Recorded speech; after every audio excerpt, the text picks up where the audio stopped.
श्री अकाल, नमस्कार। आप सबका स्वागत करती हूँ आपके अपने शो में जिसका नाम है वाह वाह क्या बात है। ओह माय गॉड, क्या हुआ? यूँ भागते भागते क्यों आए? अरे तुम होती तो तुम भी भागती। अरे मतलब क्या, ये आजकल के बच्चे भाई पूछो मत क्या किया इन्होंने। क्यों क्यों क्या किया? अरे एक बच्चा छोटा सा घर की घंटी बजाने की कोशिश कर रहा था, बेचारा छोटा सा हाथ नहीं पहुंच रहा था, तो बोला मेरी मदद करो और मैंने घंटी बजा दी। फिर मैंने कहा मैं चलूं, बोले चलो नहीं भागो, जिसका घर है वो पीटने आएगा। आप भी ना, अरे बच्चे शरारतें नहीं करेंगे तो कौन करेगा? बच्चों की छोटी छोटी शैतानियां ही तो हमें ज्यादा अच्छी लगती है। वैसे मैं तो मानती हूँ बच्चे भगवान का रूप होते हैं। आई लव बच्चे। अच्छा, मैं तो अक्सर कहता हूँ 1995 के बाद हमारे देश में बच्चे पैदा ही नहीं हो रहे, हमारे बाप ही पैदा हो रहे हैं। एक बच्चा आम के पेड़ पे चढ़ के आम तोड़ रहा था, तो एक नीचे से आ गया माली, बोले जूते मारूंगा, तेरे बाप से शिकायत करूंगा घर जाके। बोले घर मत जाना, पापा नहीं मिलेंगे। बोले क्यों? बोले पास वाले पेड़ पे वो भी आम तोड़ रहे हैं। ये है आज के बच्चे। लेकिन आज के बच्चों के लिए मैं सिर्फ इतना ही कहना चाहता हूँ कि न जाने ये किस दिशा में जा रहे हैं, और सबसे बड़ा जो इनमें गुण है वो इनकी मासूमियत ही है, और वो हम न छीने तो बेहतर। तब मुझे मेरी कविता की एक पंक्ति याद आती है कि इस जमाने में कुछ तो अच्छा रहने दिया जाए, इन बच्चों को बस बच्चा रहने दिया। क्या बात है, सही कहा आपने।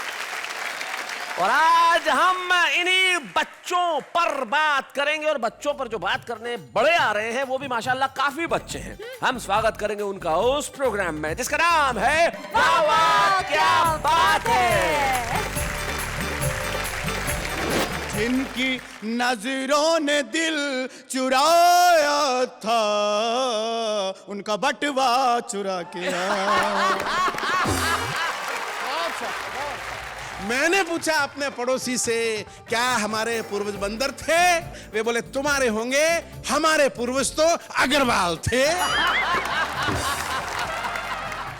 बेटा कहाँ गया था पापा रामलीला देखने? आज क्या देखा बेटा? पापा ताड़का संवाद। भला बता ताड़का कैसी थी? बिल्कुल मम्मी जैसी थी।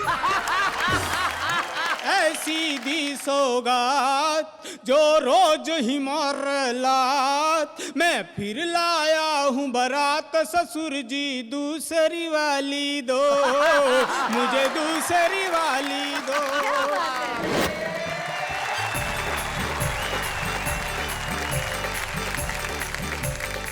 तो मित्र देखिए, आज हमारे साथ हमारे 3 कवि मित्र हैं। हमारे साथ गुरु सक्सेना है, श्री आशकर्ण अटल है जिन्होंने आज ही बाल डाई करवाए हैं, और सुंदर मालेगावी जी हैं जो तो डाई भी क्या असर करेगी, मेकअप नहीं असर कर रहा।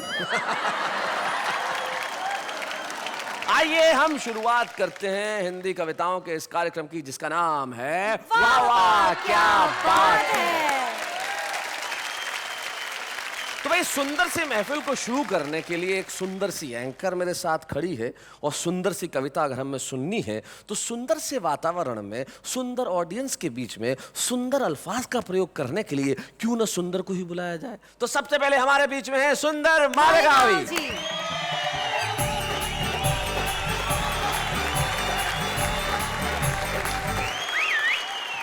क्या बात है सुंदर साहब, आपको देख के तो लड़कियां भी सीटियां बजा रही हैं। और मैं आपकी जेलेसी भी देख रहा हूँ। देखिए सर, बच्चों की बात कर रहे थे जी, तो मेरे भी अपने जाती खुद के बच्चे हैं। व्यक्तिगत बच्चे जी, और एक आपकी तरह शरारती भी है। अच्छा, तो मैं सिंगल बार कर रहा था, सोच रहा हूँ थोड़ा सा हाइट बढ़ जाए, तो उसने मेरे बच्चे ने देखा, बोले पापा ये क्या कर रहे हो? मैंने कहा यार मैं हाइट बढ़ाना चाहता हूँ इसलिए सिंगल बार कर रहा हूँ। बोले पापा आप ऑलरेडी लंबे हो रहे हैं। अच्छा। मैंने कहा अच्छा, तुझे क्या समझ में आया? बोले देखिए ना आपका सर बालों के बाहर आ गया। वाह वाह। आइए सीधे मैं आपको कविता सुनाता हूँ। जी सुनाए। किस्मत ने किस हसीन का शौहर बना दिया। किस्मत ने किस हसीन का किस्मत ने किस हसीन का शौहर बना दिया। किस्मत ने किस हसीन का शौहर बना दिया, अच्छा भला था साहब नौकर बना दिया। वाह वाह।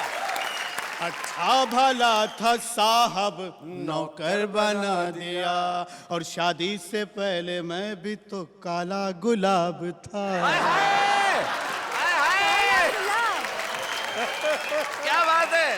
शादी से पहले मैं भी तो काला गुलाब था, उसकी निगाहे शौक ने गुल्लर बना दिया। अब पहले मैं एक चेक था 18 लाख का। ओहो, 18 लाख का। पहले मैं एक चेक था 18 लाख का, बेगम की ख्वाहिशात ने चिल्लर बना दिया। वाह वाह। आइए एक मतलब 2-3 शेरों से जी बात इरशाद करें। सुनाए। सिर्फ पगड़ी गवा के आया हूँ, अच्छा, सिर्फ पगड़ी गवा के आया हूँ, सर तो लेकिन बचा के आया हूँ। क्या बात है। और जिसको आती थी इश्क की मिर्गी, इश्क की मिर्गी। जिसको आती थी इश्क की मिर्गी, उसको जूता सुंगा के आया। और जिसकी नजरें थी मेरी मुर्गी पर, अच्छा, जिसकी नजरें थी मेरी मुर्गी पर, उसको मुर्गा बना के आया। और दोनों बेगम लड़ेंगी परसों तक, दोनों बेगम। दोनों बेगम लड़ेंगी परसों तक, ऐसी पट्टी पढ़ा के आया हूँ। बहुत अच्छे। और जिनकी नजरों ने दिल चुराया था, क्या बात है। जिनकी नजरों ने दिल चुराया था, उनका बटवा चुरा के आया।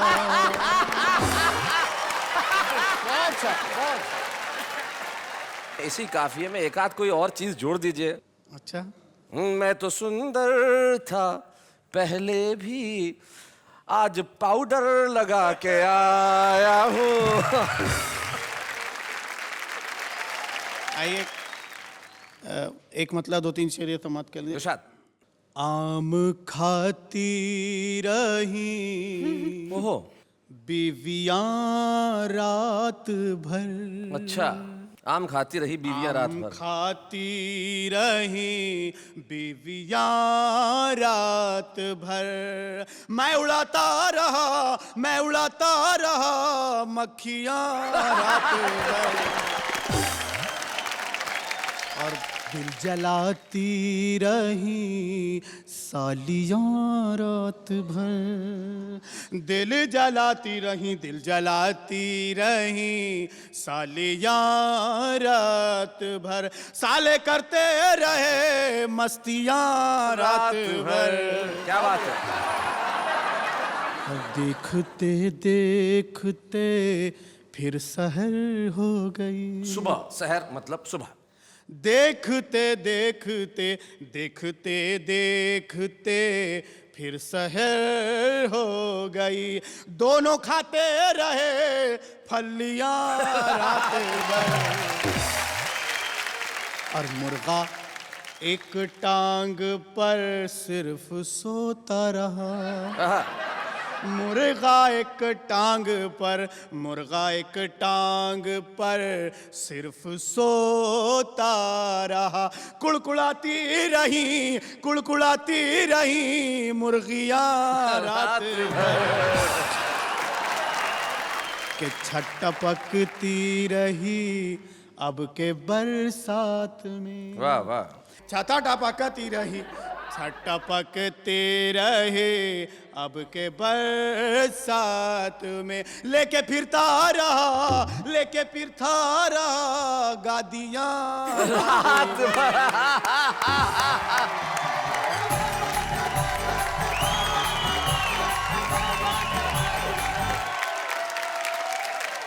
और और सुंदर ने था मुशायरा पढ़ा और बजती रही तालियां रात भर। क्या बात है। अटल जी क्या कहना चाहेंगे सुंदर जी की शायरी पे? इसमें आदमी करप्ट हुआ मैंने सुना है, लेकिन मक्खियां रात को सोती हैं, कभी जा उड़ती नहीं है जी। मक्खियां, ऐसी करप्ट मक्खियां आप कहां से लाए? अटल जी क्या है कि ये अपने अपने घर की तासीर होती है। अगर आपके घर की मक्खियां रात में नहीं जागती, इसका ये मतलब नहीं है कि सुंदर जी के घर की भी मक्खियां इसे कहते हैं गुरु का दिमाग। बिल्कुल सही कहा आप। देखिए मक्खियां, मुर्गे, मुर्गी, इतनी बात हुई, ये सब चीजें। और आप कहते हैं हास्य मुश्किल हो गया। बच्चे आजकल हास्य पैदा करते हैं। और वो भी एक छोटी बच्ची आई मेरे पास, आके मेरे को कहने लगी कि एक सवाल पूछूं। मैंने कहा पूछो। बोले एक हाथी है, 12 केले हैं, हाथी ने 11 ही केले खाए, बताओ क्यों? मैंने कहा भाई उसे भूख नहीं होगी। बोले नहीं, एक केला प्लास्टिक का था। मैंने कहा अच्छा। थोड़ी देर बाद फिर लौट के आई, बोले एक हाथी है, 12 केले हैं, हाथी ने एक भी केला नहीं खाया, क्यों? मैंने कहा केले प्लास्टिक के थे। बोले नहीं, इस बार हाथी प्लास्टिक का था। नेहा, तुम क्या कभी बचपन में इंटेलिजेंट थी? Of course. Ask my parents and my भैया. They used to be surprised. मैं क्लास में नंबर 1 आती थी और बहुत सारे प्राइजेस घर पे लाती थी। तो फिर बड़े होके क्या हो गया? Anyways, अब हम जिन्हें बुलाने जा रहे हैं वो काफी इंटेलिजेंट कवि हैं। ये वो व्यक्ति है जिसने जीवन की पाठशाला से बहुत कुछ सीखा और सीख के इस दुनिया को दिया। एक ऐसा हास्य कवि जिसके पास निश्चित तौर पे आज की तारीख में हिंदी हास्य कवि सम्मेलनों में जितने हास्य कवि हैं उसमें सर्वाधिक हास्य कविताएं किसी के पास अगर है तो वो आशकरण अटल हैं। आइए हम इस चिर युवा का स्वागत करें जिन्होंने अपनी उम्र बताने से मना किया है। आशकरण अटल।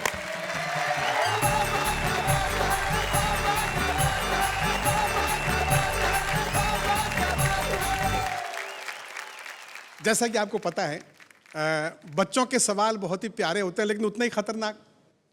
और अब टीवी युग का बच्चा और होमवर्क की पीड़ा वाला एक बच्चा, 4 पंक्तियां देखिए। स्वागत।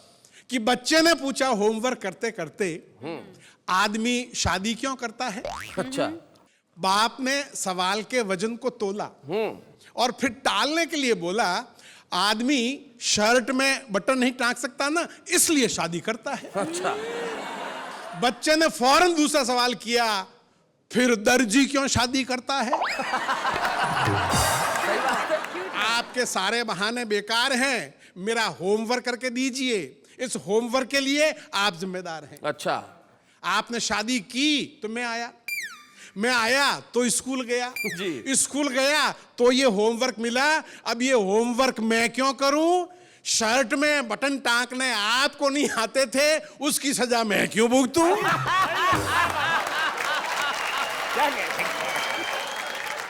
एक आपकी बड़ी प्रसिद्ध कविता है बुफे, उसका एक अंश हम जरूर सुनना चाहेंगे। मैंने बहुत साल पहले एक 5 स्टार होटल में खाना खाया था, उसका एक छोटा सा वर्णन है, देखिएगा। बुफे दावत सिस्टम वो दावत है जिसमें हर समझदार मेहमान या तो घर से खाना खाकर आता है या वापस घर जाकर खाता है। वापस घर जाकर खाता है। हर स्वाभिमानी आदमी को कम से कम 3 बार कतार में खड़ा होना पड़ता है। और ज्यादा से ज्यादा कितनी बार, ये उसकी भूख और बेशर्म होने की क्षमता पर निर्भर करता है। बेशर्म होने।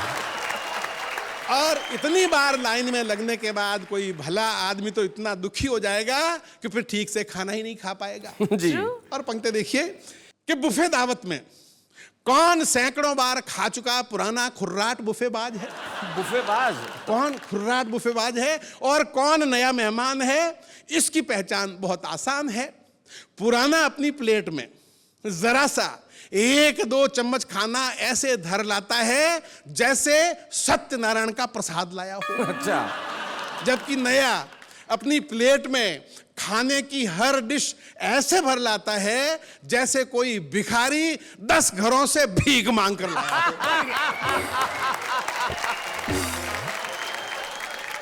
तो मैं भी एक दिन नया नया बुफे दावत में गया। युद्ध क्षेत्र की तरह फैला बड़ा सा हॉल, ऊपर से 5 स्टार होटल का आतंकित माहौल, ढाल और तलवारों की तरह प्लेटों और चम्मचों की आवाजें, और उसमें चक्रव्यूह में फंसे अभिमन्यु स्वामी। अच्छा। मैंने कूपन लिया तो ऐसा लगा जैसे खाने का लाइसेंस मिल गया। खैर मैंने थोड़ी सी सलाद, थोड़ी सी चटनी ली, 1 चम्मच पनीर, 1 चम्मच दाल मखनी ली, 1 रसगुल्ला और 2 पूड़ियां ली तो देखा कि प्लेट तो भर गई। अच्छा। अच्छी अच्छी सब्जियां तो रह गई। जी। अब पीछे लंबी कतार, आगे फिल्म उतारता वीडियो कैमरा।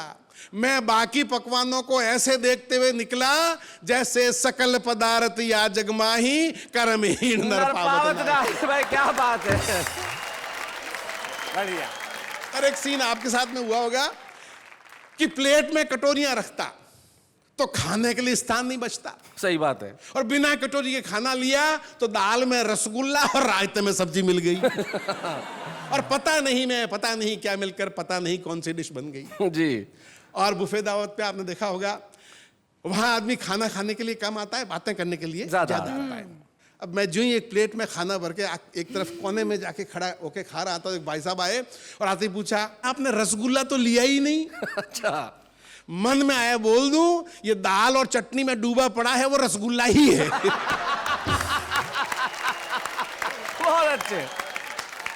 अंतिम पंक्तियां, वाह रे बुफे तेरी बलिहारी, उल्टी ही रीत है सारी, बचपन में गांव में सीखा था कि खाना हाथ धोकर खाओ, जूते उतार कर खाओ, क्या बात है? खाते खाते बातें मत करो और खाने के बाद अच्छी तरह कुल्ला करो। जी। उस दिन वहां सब बिना हाथ धोए और जूते पहन के खा रहे थे, खाते खाते बातें भी किए जा रहे थे, और खाने के बाद मेरे बेटे किसी ने कुल्ला नहीं किया। क्या बात है। भारतीय संस्कृति में ऐसों को गंवार कहते हैं। क्या बात है। उस दिन 5 स्टार होटल में पता चला वहां कुल्ला करने वालों को गंवार समझते हैं। क्या बात है, वाह वाह वाह वाह वाह वाह।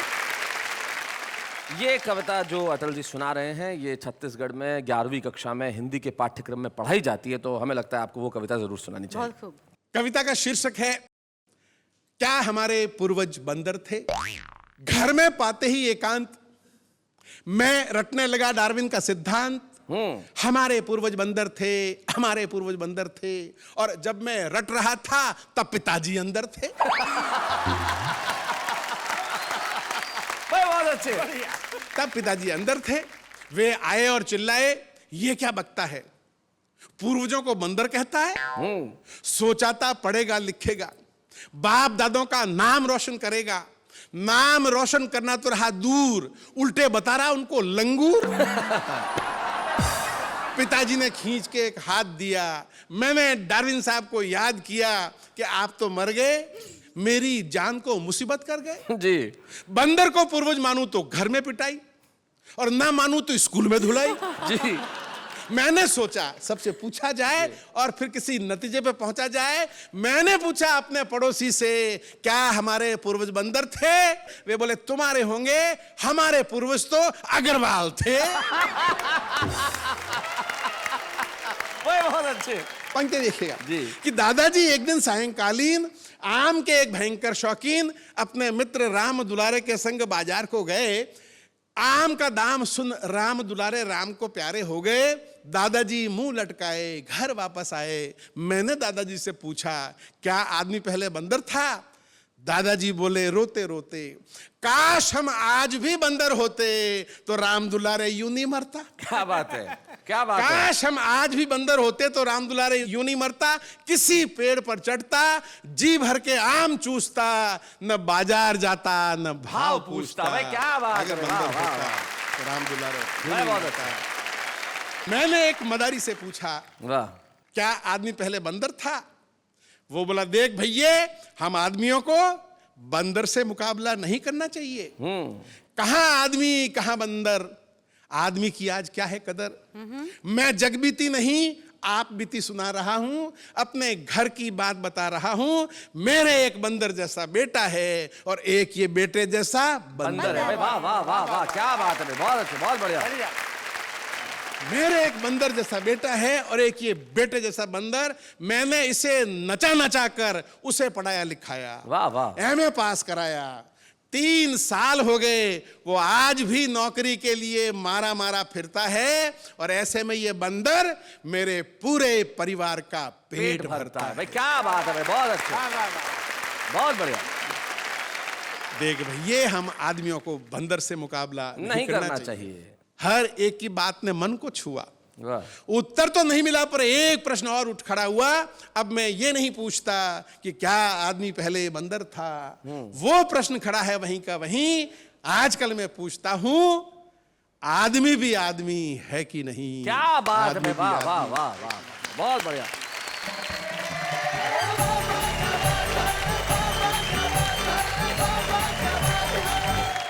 जैसे आप बुफे की बात कर रहे थे, तब जब लोगों के घर में खाने जाते हैं कुछ डिनर विनर पे, तो कई किस्से हो जाते हैं। मैं साउथ इंडिया में गया तो मेरे एक मित्र के घर खाना खाने गया, तो उन्होंने अपनी पत्नी को पहले ही समझा दिया था कि मुंबई से आ रहे हैं तो उनका लैंग्वेज थोड़ा सा हिंदी बोलते हैं, तो उनको आप हिंदी में कहिएगा खाइए खाइए शर्म मत कीजिए। उन्होंने अपनी साउथ इंडियन बीवी को बता दिया खाइए खाइए शर्म मत कीजिए। अब मैं गया, जैसे ही खाना खाने के लिए बैठा, वो आई, खाओ खाओ शर्म तो है नहीं।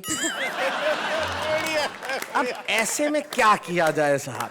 न खाते बनता है, न निगलते बनता है, न उगलते बनता है। लेकिन जिंदगी में जब ऐसे क्षण आते हैं तब ऐसा महसूस होता है कि भाई हंसी सबसे खूबसूरत चीज है, और जिसके पास हंसी है वो दुनिया का सबसे धनी व्यक्ति है। और एक धनी व्यक्ति हमारे सामने बैठा है जिनका नाम गुरु सक्सेना है। तो गुरु सक्सेना जी, आपसे ये अनुरोध है कि आप खरामा खरामा उस सोफे से उठिए, यहाँ पे आइए, कविताएं सुनाइए, और आप भाई जरा तालियां बजाइए। गुरु सक्सेना जी हमारे साथ आ रहे हैं।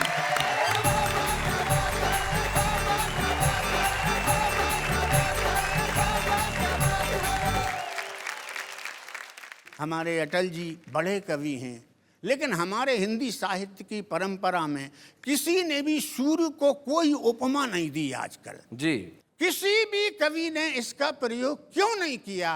हर कवि जानता है कि सूर्य बहुत खतरनाक देवता है। अच्छा, उसके 2 बच्चे हैं, एक बच्चा है शनि, दूसरा यमराज। अब मान लीजिए कि अटल जी ने कोई उपमा शनि टाइप कर दी सूर्य के लिए, सूर्य का दिमाग खराब, उनका बेटा शनि वो आस्कर अटल मेरे को कोई उपमा में कह रहा था, एक राउंड मारे है जरा उसके घर।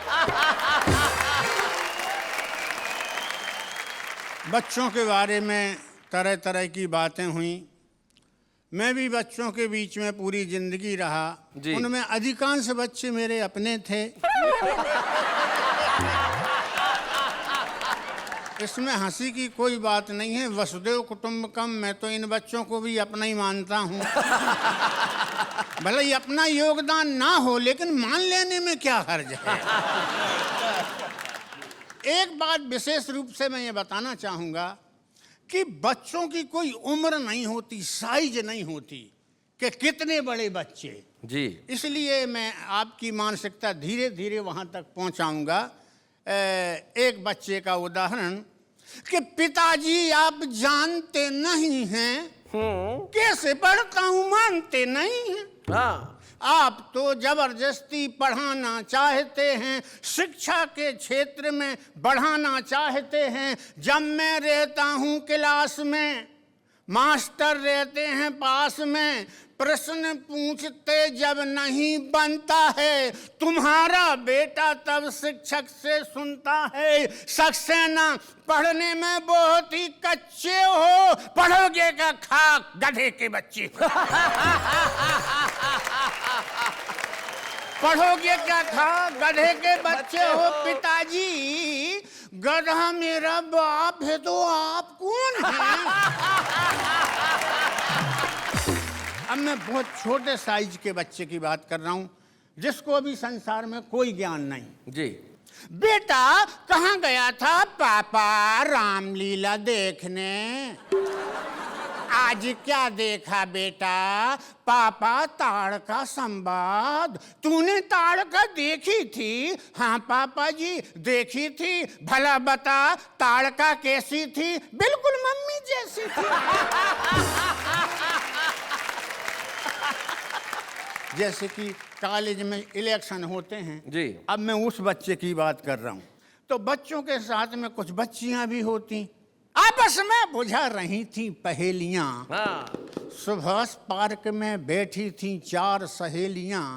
एक बोली, इस चुनाव की लहर में हलचल मच रही है सारे शहर में, लगता है विरोधियों के घड़े रीतेंगे, चुनाव में गुरु सक्सेना जीतेंगे। अच्छा। दूसरी सहेली बोली, सबका चिंतन चाहूंगा। दूसरी सहेली बोली, अरे कौन से भावावेश में बह रही है, कल तक तो तू जीतेगा कहती थी, आज जीतेंगे कह रही है। भाई बहुत बढ़िया, बहुत अच्छे गुरुजी, क्या बात है भाई, वाह वाह वाह। और थोड़ी सी यात्रा आगे बढ़ाता हूं। भाई ने डार्विन के सिद्धांत की बात कही, मैंने भी कुछ विज्ञान के सिद्धांतों की बात कही जी। 2 बच्चे आपस में बात कर रहे थे। एक ने दूसरे से कहा, जब कोई छात्र किसी लड़की के भावों में पूर्ण या आंशिक रूप से डूबता है तो उसके अध्ययन में कुछ कमी आ जाती और यह कमी लड़की द्वारा हटाए गए संकोच की मात्रा के बराबर होती है भाई, बहुत अच्छे। अपने अनुभव से मैं विज्ञान से जोड़ते हुए एक रचना और पढ़ने की कोशिश करूंगा जी। जब मेरी पत्नी पड़ोसिन की नई साड़ी देखती है तो हाँ।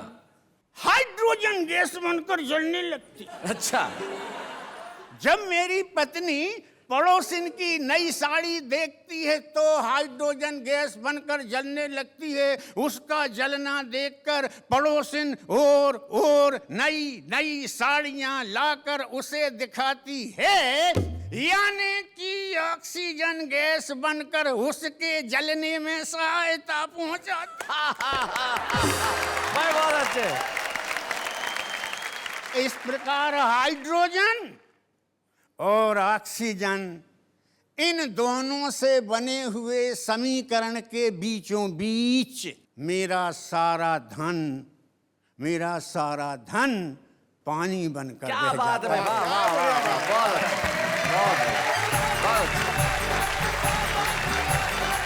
बहुत बहुत बढ़िया, वाह, क्या बात है। बहुत अच्छे। हमारे बच्चे बड़े समझेंगे इसको कि H2 यानी हाइड्रोजन, O यानी ऑक्सीजन, दोनों मिलके H2A यानी पानी बनता है, और उसका क्या बढ़िया आपने उदाहरण दिया, बहुत अच्छे, वाह। तो हमारी ये चीजें यूं ही चलती रहेंगी क्योंकि अभी कुछ ऐसा है जो सामने नहीं है, छुपा हुआ है, और वो जो छुपा हुआ हमारा साथी है उसका नाम क्या है? छुपा रुस्तम। तो वो छुपा रुस्तम कब आएगा? ब्रेक के बाद। एग्जैक्टली तो जब वो आएगा हम सब करेंगे ताली बजाने का काम, तब तक एक अल्प विराम।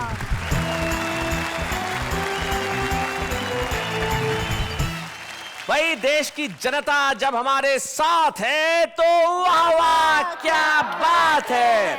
पता है, कभी कभी मैं सोचती हूँ कि ये बच्चे कैसे क्वेश्चंस करते हैं। I mean, क्या कुछ पूछ देते हैं। बच्चे कुछ भी कर सकते हैं, बड़े छुपे रुस्तम होते हैं ये बच्चे। अरे छुपे रुस्तम से मुझे ध्यान आया कि भाई हमारे आज का छुपा रुस्तम कौन है।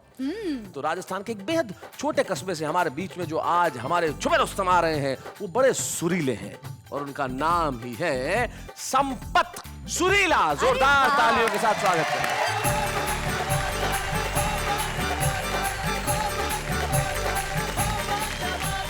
देश के बड़े बड़े कवि यहाँ विराजमान है, और वाह वाह क्या जोड़ी है, बहुत ही लाजवाब जोड़ी। भगवान ये जोड़ी सलामत रखें। मैं चूंकि पति पत्नियों पर बात किया करता हूँ, मैं आपको बताऊं सच्ची घटना।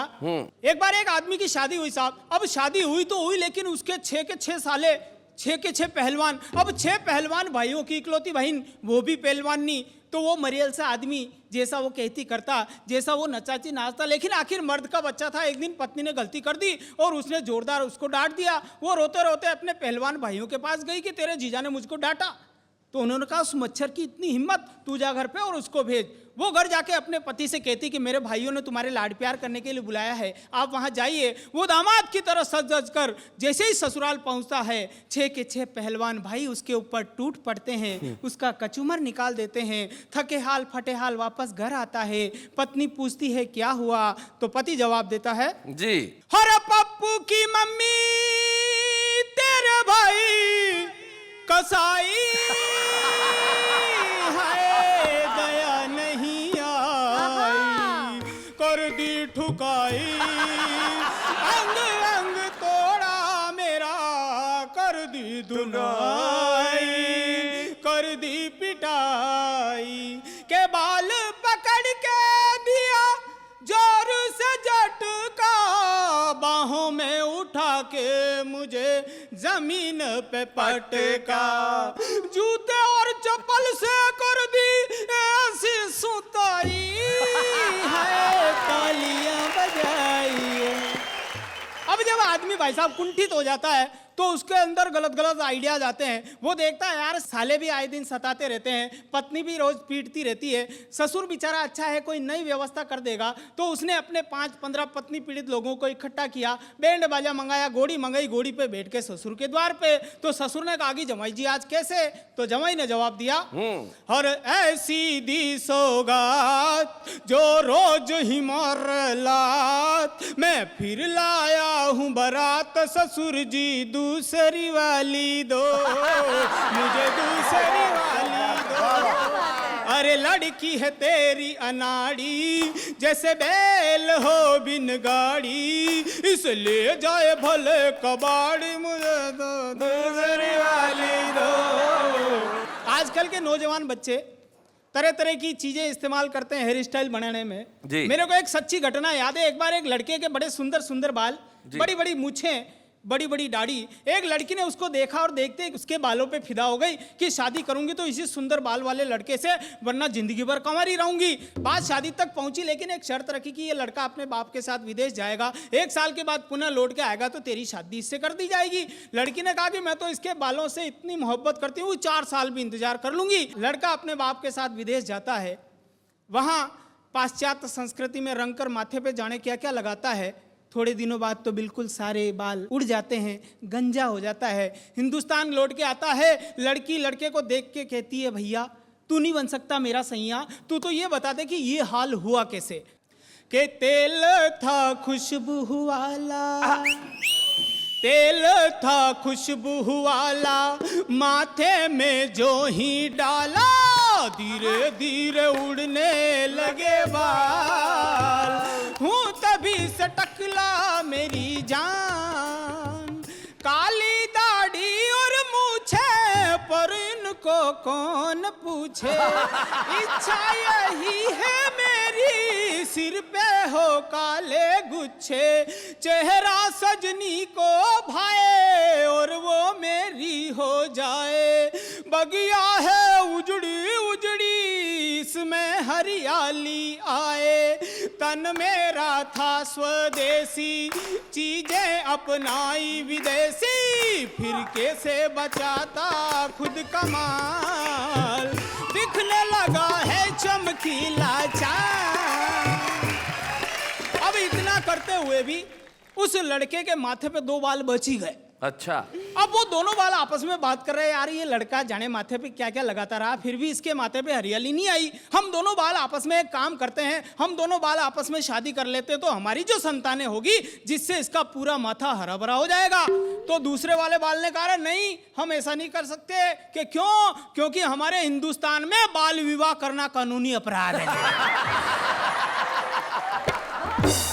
एक पेरोडी और निवेदन करता हूं हमारे देश के राजनेता के फांकते रहते हरदम शेखी बगारे, भोली भाली जनता को गर्त में उतारे, भोली भाली जनता को गर्त में उतारे, तेरे भ्रष्ट भ्रष्ट वादे गणतंत्र को हिला दे, गणतंत्र को हिला दे, तेरे भ्रष्ट भ्रष्ट वादे।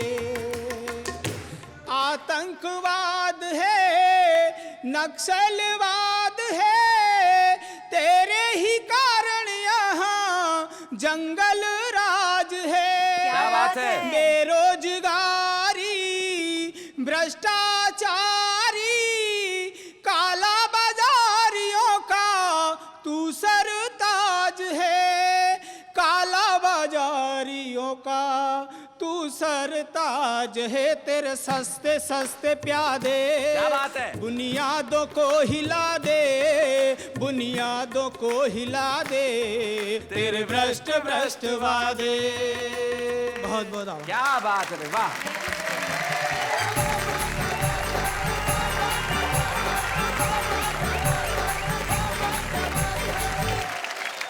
संपत, बहुत बहुत बधाई आपको। जिस तरीके से आपने सुनाया, आपने जीवन के कई रंगों को छुआ। हम चाहते हैं कि आप संभावना से सफलता तक पहुंचें। हम चाहते हैं कि आप वहां पहुंचें जहां सिर्फ उन्नति हो, तरक्की हो, प्रगति हो। आपकी जीवन के अंदर इन खुशियों को भरने के लिए हम आज आपको वाह वाह क्या बात है की ओर से हमारे छुपे रुस्तम के रूप में एक स्मृति चिन्ह प्रदान करना चाहते हैं। मैं हमारे कवि मित्रों से अनुरोध करूंगा कि वो यहाँ आए और हम स्वागत करें संपत सूर्यवंशी।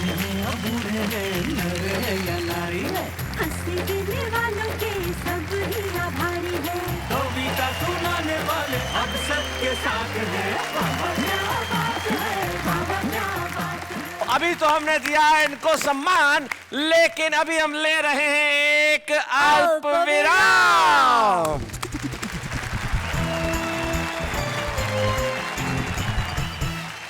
भाई गुरु सक्सेना, सुंदर मालेगामी और आशका अटल का साथ है तो वाह वाह क्या बात है।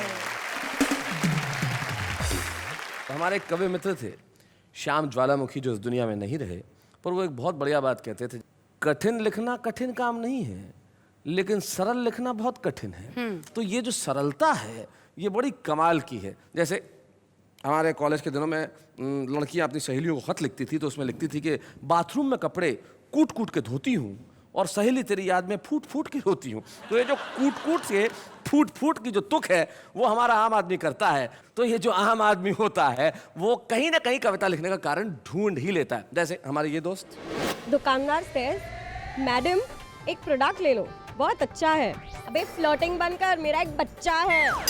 ये जमीन रो रही है, ये आसमां रो रहा है, नॉनसेंस, ये सब क्या हो रहा है? सुबह उठने का बहाना है, करता हूँ योगासन। बहाना वाना कुछ नहीं, सुबह जॉगिंग पे आती है मेरी पड़ोसन। प्यार कभी ख़त्म नहीं होता है। लड़का एक लड़की से ब्रेकअप करके अगले ही दिन दूसरी के पीछे होता है। शादी की है 7 जन्मों तक निभाऊंगी, पर इतना याद रखना शॉपिंग भी उतनी ही कराऊंगी। तुम तो कहते थे एक्शन।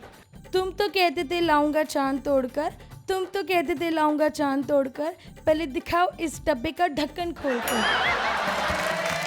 क्या बात है,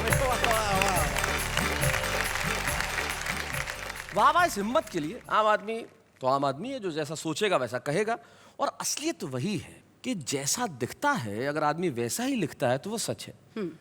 जैसे अटल जी वो आदमी है जो किसी भी जगह से कुछ ना कुछ इलाज निकाल लेते हैं। जैसे एक बार एक भयानक डकैत इनके घर में घुस गया और पिस्तौल दिखाई इनको और भाभी जी दोनों को, और दिखाई और बोला सब कुछ दो नहीं तो गोली मार दूंगा, मार ही दूंगा गोली, बताओ अपना नाम क्या है। तो नाम बताने के भाभी ने कहा देखो देखो छोड़ दो जी, मुझे छोड़ दो, मेरा नाम सविता है। तो बोले छोड़ दिया। अरे अटल जी बड़े आश्चर्य में आ गए, बोले कैसे छोड़ दिया? बोले मेरी माँ का नाम भी सविता है और जिसका नाम मेरी माँ के नाम से मिलता हो मैं उसको कोई नुकसान नहीं पहुँचाना चाहता। तो अटल जी बोले कि नाम तो मेरा भी सविता है, लोग तो मुझे प्यार से अटल कहते हैं। तो आशकरण अटल, इनके जीवन की उपलब्धियों में एक उपलब्धि ये है कि छत्तीसगढ़ प्रदेश में 11वीं कक्षा में इनकी कविता पढ़ाई जाती है। ये ताली बजाने वाली बात है। ये अलग बात है कि ये खुद 10वीं पास है। भाई अटल जी मजाक की बात अलग है, हम आपसे मजाक कर लेते हैं कि आप सिर्फ 10वीं पास है, लेकिन सचमुच आपने जिंदगी की स्कूलों में जो सीखा है वो अद्भुत है। और हम चाहते हैं कि वाह वाह क्या बात है कि इस मंच पे हम आज आपको सम्मानित करें। तो आइए हम मिलकर सम्मान करते हैं आशकरण अटल का जोरदार तालियों के साथ।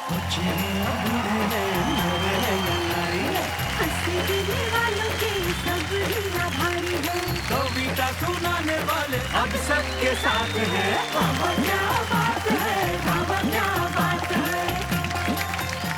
आश्कर अटल जी के सम्मान के अवसर पर आज उनके परिवार के सदस्य यहाँ उपस्थित है। उनका पोता दिग्विजय, उनकी बेटी महिमा और उनका भतीजा महिपाल। तनु, तुम्हारे दादाजी को तुम घर में क्या कह के बुलाते हो? जीसा। जीसा। जीसा इतने हंसी की बातें सुनाते। तुम्हें कभी कुछ जोक वोक सिखाया कि नहीं इन्होंने?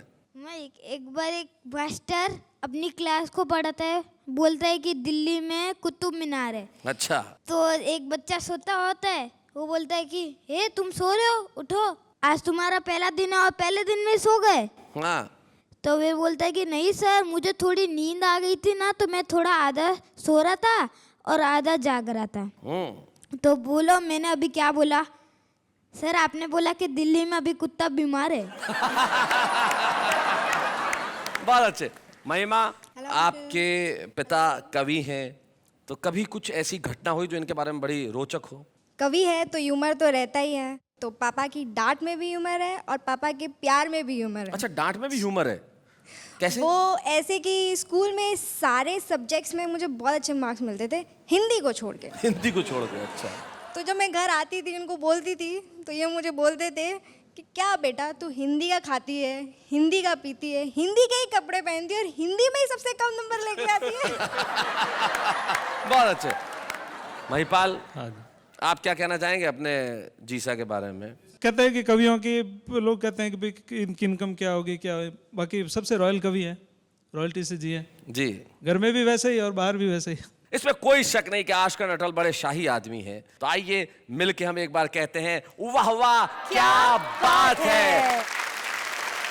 जाते जाते एक कवि की दो पंक्तियां मुझे याद आती है जो मुझे बड़ी खूबसूरत लगती है। वो कहते हैं कि नींद में जैसे बच्चा हंस दे, काश के ऐसे दुनिया हंस दे। नींद में जैसे बच्चा हंस दे, काश के ऐसे दुनिया हंस दे। गम का क्या है, और मिलेंगे, छोड़ उदासी, अच्छा हंस दे। तो हंसने के लिए अगले शनिवार रात 10 बजे हम दोनों होंगे साथ और आप कहेंगे वाह वाह क्या